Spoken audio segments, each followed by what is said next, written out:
folks, it's Andy and welcome to this week's Kendo Rant. I've got quite a few questions to get through today. We'll get to them in just a moment. You know what I'm going to say. Like, share, subscribe, join the Kendo Show Early Access group, and most importantly, get your shopping done at KendoStar. KendoStar.com is, of course, the website that I run. Fantastic, amazing, wonderful, brilliant, stupendous, awesome, and all the other good words, Kendo equipment delivered directly to your door, free of charge, free shipping around the world, so you don't have to leave your house and risk catching any dodgy viruses. Okay, so get to KendoStar.com and do your Kendo shopping there to support the channel. Okay, right, let's get into this first question. I've noticed that after a while using any Shinai, the tsuka, the handle, gets noticeably smoother over time, which causes my hands to slide while practicing, even while wearing my kote, making it harder to grip. Is there any way to rough it back up to its factory state, or do I just need to buy new parts? I'm not sure if there is a way to rough it back up.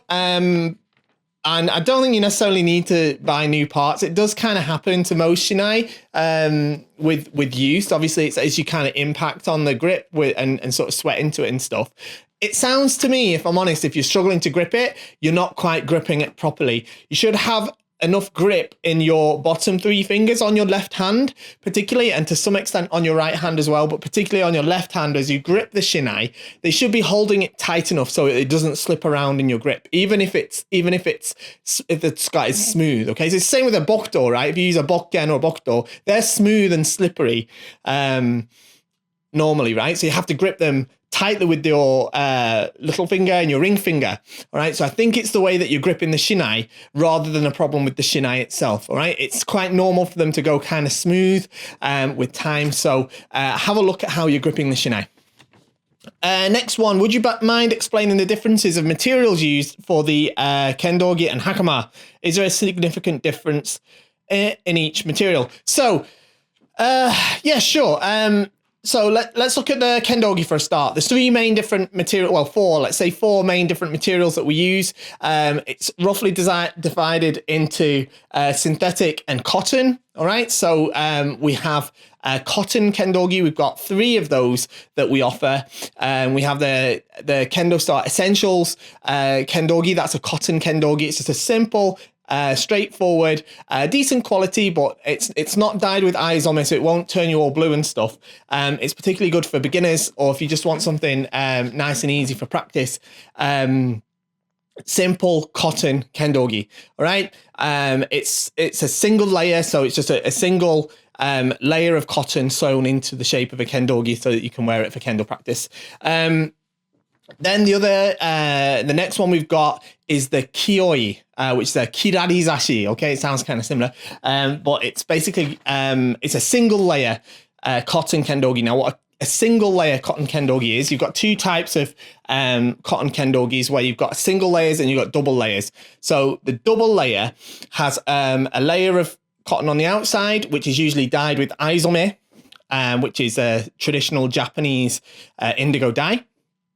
And then a thinner cotton layer on the inside as well. All right, I'll try and flash some pictures up. This is what a double layer looks like on the inside, like that. Okay, and it's of course thicker and heavier, but that extra layer does give it more durability because it's thicker, and it can sometimes feel nice and soft against the skin. Though these days it doesn't make a massive difference. Anyway, the other side of that is single layer. Okay, single layer doesn't have that extra layer on the inside, so it makes it much lighter. Obviously, much quicker to dry, and even if it does sacrifice a little bit of durability. So we've got the kioi, which is a single layer kendogi. It's got a special weave on the fabric as well. It's called kirarizashi. It looks like this. And it's a really nice, unique appearance. I really love wearing mine. It's a great, lightweight, nice kendogi. It's really comfortable to wear. It dries super fast as well. It's one of my favorite cotton kendogi. And we've obviously got the double layer kimboshi, which is like this. It looks like that. And that's a premium double layer kendogi, where you've got that layer on the inside and then you've got that layer of orizashi fabric. Now, what orizashi fabric is, it's used for the kendogi. It's also used for the Borgu as well. It's basically cotton that's also been stitched with cotton thread all the way through. Okay, so if you look at it up close, it's got this kind of texture. Okay, so that's that. Now, both of those are genuine Izome dyed, so they will turn you a bit blue, or more than a bit, but they'll also fade that beautiful color as well. Okay, they won't turn funny colors and stuff as you use them. They look really, really nice as you carry on using them. And then, of course, we've got the synthetic option, which is our Gaia Samurai Blue, which is a fantastic kendogi as well. This is a 100% synthetic kendogi. It's super lightweight. You can just throw it in the washing machine. The cotton ones, especially the Izome ones, you have to wash them by hand. You can't put them in the washing machine. They'll stain everything in the washing machine and they might shrink. But the Gaia, you don't have to do that. You can just throw it in the washing machine. It looks really good as well. It looks very similar to a cotton kendogi from afar. It's really great for training, really good for training. If you want the best appearance, like for grading or for Shiai or something like that, you're better off with one of the Izome ones. But for everyday practice, the Gaia is a fantastic choice because, like I say, you can just bung it in the washing machine. It'll be dry the next day. It's really, really great in that respect.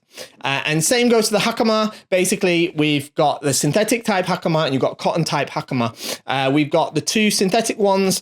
We've got the KendoStar Essentials, which is a straightforward synthetic Hakama. Really nice. Simple, not much special about it really, but again, you can look. It's very easy to look after. It's quite lightweight. Doesn't shrink, doesn't bleed the colors and stuff like that. And we've got the Gaia Samurai Blue Hakama, matches the kendogi. Fantastic synthetic Hakama. Again, you can just wash it with your normal clothes in the washing machine. The great thing about that as well is it's stitched on both the inside and the outside pleats, so you definitely hold the pleats. It really looks great in that respect. Lightweight, really easy to look after, great for training. And then the cotton ones that we offer, we've got the Gorketsu Hakama, which is an 8,800 mix. Was it 8,000 mix? There's not much difference in in the actual fabric itself. And basically, then you've got the Kimboshi, which is a 10,000 mix.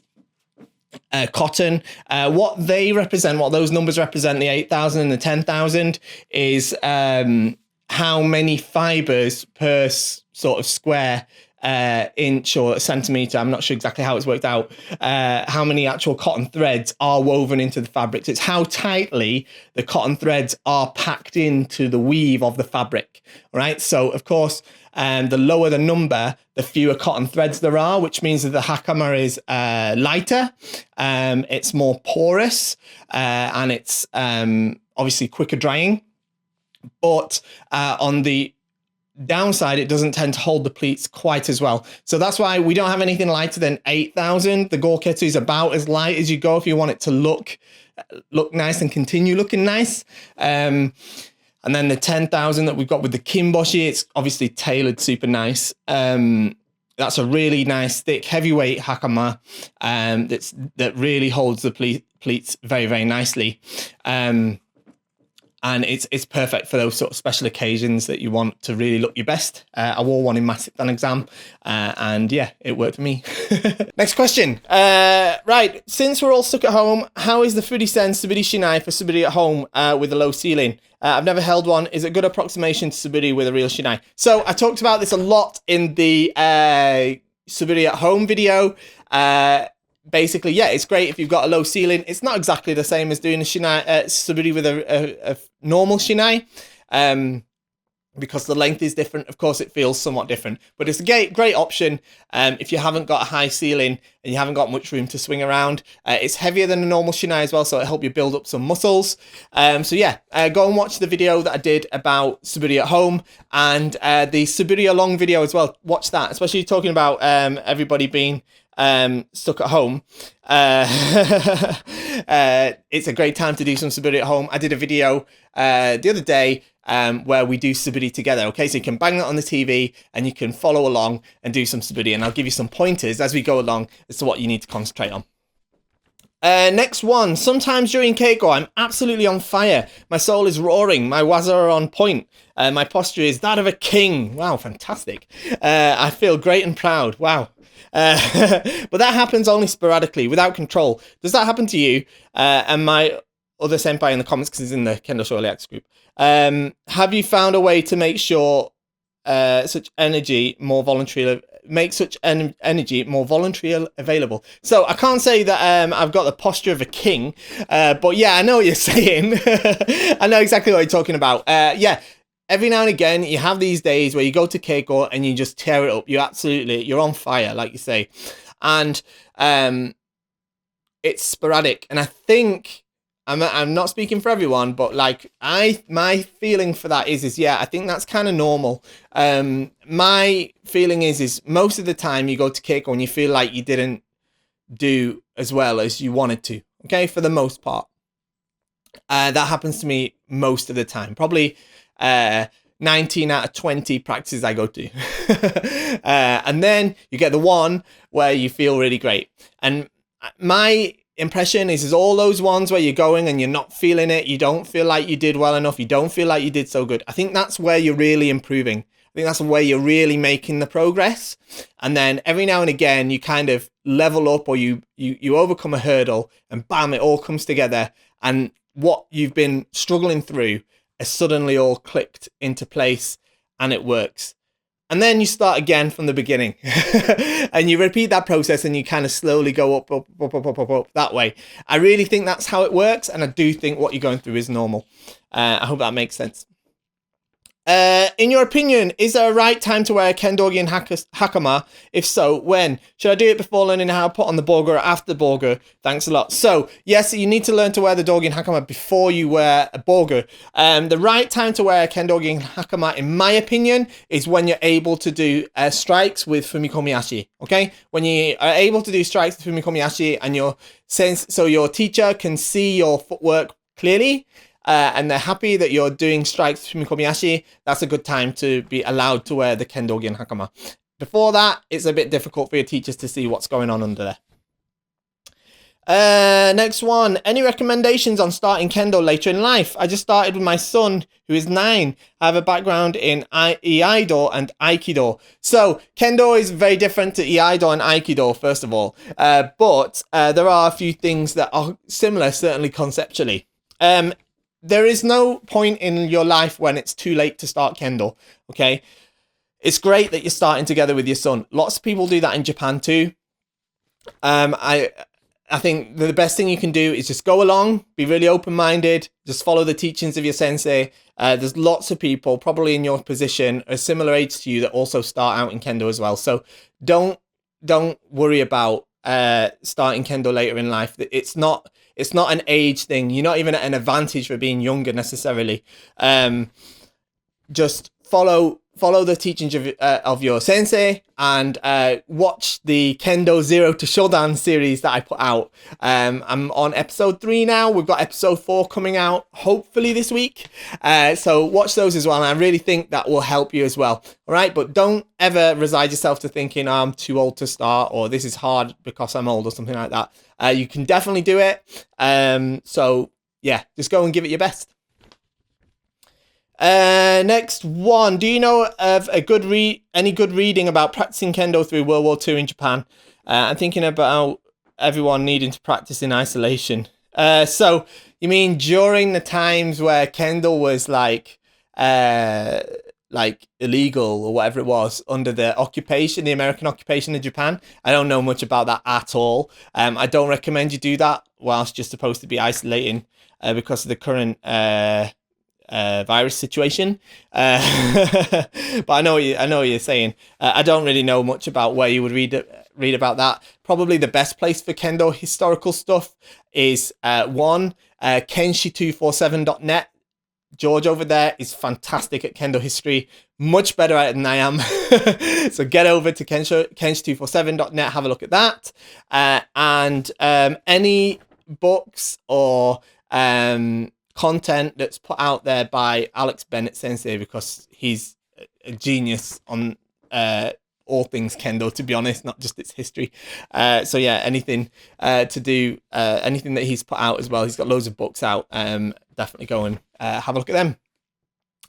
Next one, my dojo is on a break because of the outbreak. After a few days of not practicing, I've noticed my left leg and left arm hurt quite a bit. The pain goes from elbow to the tip of my ring and pinky fingers.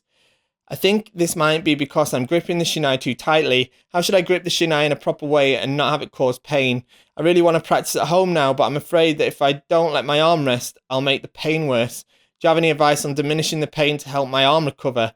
I'm only 6th Q, and I'm really worried that this may put an unexpected stop to my Kendo journey.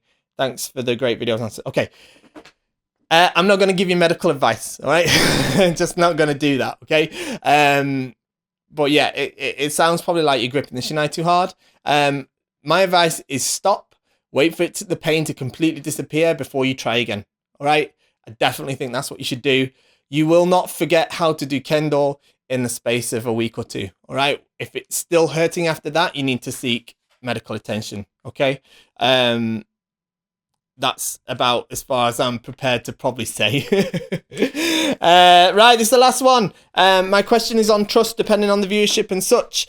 People have very different reactions to the tough love kind of keiko. What are your thoughts on it? And this question was posted with a link to a video of Furukawa Sensei from Hokkaido. It's quite an old video actually, but of him doing kakari geiko, receiving kakari geiko for some of his high school students of the time.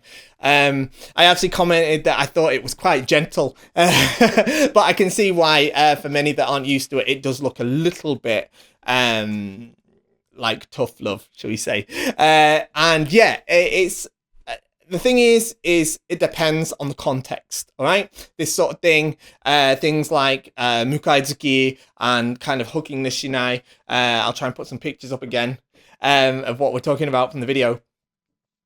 These sort of things are part of that kind of kakari geiko. Now, when I say context, if you want to improve at Kendo to the maximum possibility, all right? So if you want to improve to the most you possibly can, you have to experience that, I believe, okay? I've experienced it quite a lot. You have to experience that kind of training from the sensei. If that isn't your goal, if your goal is to, you know, improve as much as you can, but also enjoy, have some fun, then I understand that maybe you don't want to engage in that kind of practice.